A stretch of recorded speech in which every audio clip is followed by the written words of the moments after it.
jumpa lagi dalam Sapa Senja. Sore hari ini kita akan belajar untuk menjadi anak kesukaan. Kita akan baca di dalam Yeremia 31 ayat 20. Demikian firman Tuhan, anak kesayangankah gerangan Efraim bagiku atau anak kesukaan? Sebab setiap kali aku menghardik dia, tak putus-putusnya aku terkenang kepadanya. Sebab itu hatiku terharu terhadap dia, tak dapat tidak aku akan menyayanginya. Demikianlah firman Tuhan. Ini adalah firman Tuhan yang disampaikan kepada kaum Israel. Tuhan katakan, apakah Efraim itu anak kesayangan atau anak kesukaan? Ternyata ada bedanya antara anak kesayangan dengan anak kesukaan. Karena anak kesukaan levelnya lebih tinggi daripada anak kesayangan. Nah, kita belajar bedanya antara anak kesayangan dengan anak kesukaan. Yang pertama, anak kesayangan itu tidak pernah ditegur, tidak pernah dihukum. Kalau orang sekarang katakan anak mami, ya. Jadi pun sekalipun melakukan kesalahan, anak kesayangan itu dibiarkan oleh orang tuanya karena saking sayangnya, tidak ditegur, tidak dimarahi, tidak dihukum. Tetapi beda dengan anak kesukaan. Kita akan belajar, kita buka di dalam Ibrani pasal 12 ayat 5 dan 6. Firman Tuhan katakan, dan sudah lupakah kamu akan nasihat yang berbicara kepada kamu seperti kepada anak-anak? Hai anakku, janganlah anggap enteng didikan Tuhan, dan janganlah putus asa apabila engkau diperingatkannya. Karena Tuhan menghajar orang yang dikasihinya, dan ia menyesah orang yang diakuinya sebagai anak. Jadi kalau Tuhan mengakui kita sebagai anaknya, ketika kita salah, Tuhan akan menegur kita. Bahkan di sini dikatakan Tuhan akan menyesah orang yang diakuinya sebagai anak. Karena apa? Dia menghajar kita untuk kebaikan kita, supaya kita beroleh bagian dalam kekudusannya. Justru kita harus berhati-hati kalau kita katakan saya adalah anak-anak Allah, tetapi kita tidak pernah ditegur, tidak pernah dihajar oleh Tuhan. Karena mungkin di dalam ayat ke-8 katakan, itu berarti kita bukanlah anak, tetapi anak-anak gampang. Jadi kita mau belajar, kita mau ditegur dan dihajar oleh Tuhan untuk kebaikan kita.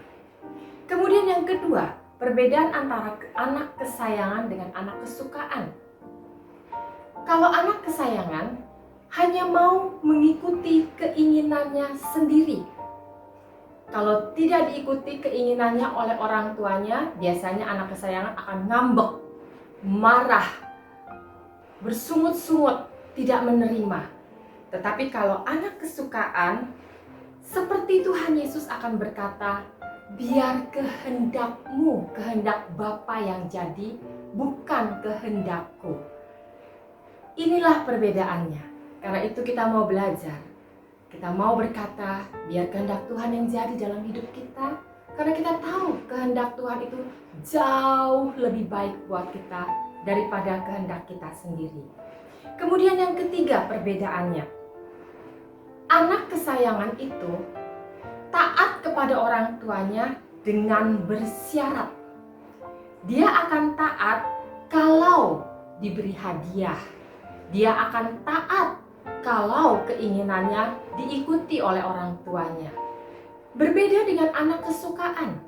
Anak kesukaan itu akan taat tanpa syarat. Apapun yang terjadi, dia akan tetap taat. Seperti Sadrak, Mesak, dan Abednego, kita baca di dalam Daniel pasal 3 ayat 17-18. Jika Allah kami yang kami puja sanggup melepaskan kami, maka ia akan melepaskan kami dari perapian yang menyala-nyala itu dan dari dalam tanganmu ya Raja.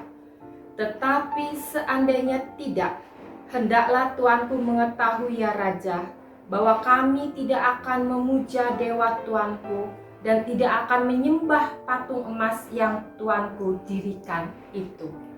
Jadi Sadrak, Mesak, dan Abednego sudah memberikan contoh buat kita. Dia katakan kalau memang Tuhan melepaskan dia akan menyembah, taat kepada Tuhan. Tetapi kalaupun tidak, seandainya tidak Tuhan melepaskan dia dari perapian yang menyala itu, dia akan tetap taat kepada Tuhan. Dia akan tetap menyembah kepada Tuhan. Biar kita juga belajar mau seperti Sadrak, Mesak, dan Abednego. Ayat terakhir kita buka dalam Ibrani pasal 1 ayat 9. Engkau mencintai keadilan dan membenci kefasikan. Sebab itu Allahmu telah mengurapi engkau dengan minyak sebagai tanda kesukaan, melebihi teman-teman sekutumu. Perkataan ini adalah ditujukan kepada Tuhan Yesus. Biarlah seperti Tuhan Yesus, kita juga mau menjadi anak kesukaan Allah. Kita mau belajar, kita mau ditegur kalau memang kita salah. Kita mau belajar kehendak Tuhan yang jadi dalam hidup kita. Kita mau menerima itu semua karena kita tahu itu yang terbaik buat kita. Dan kita mau belajar, kita mau taat kepada Allah Bapa kita dalam keadaan apapun, bagaimanapun, seperti apapun yang harus kita hadapi. Biar kita semua menjadi anak-anak kesukaan Allah Bapa. Amin. Tuhan Yesus memberkati.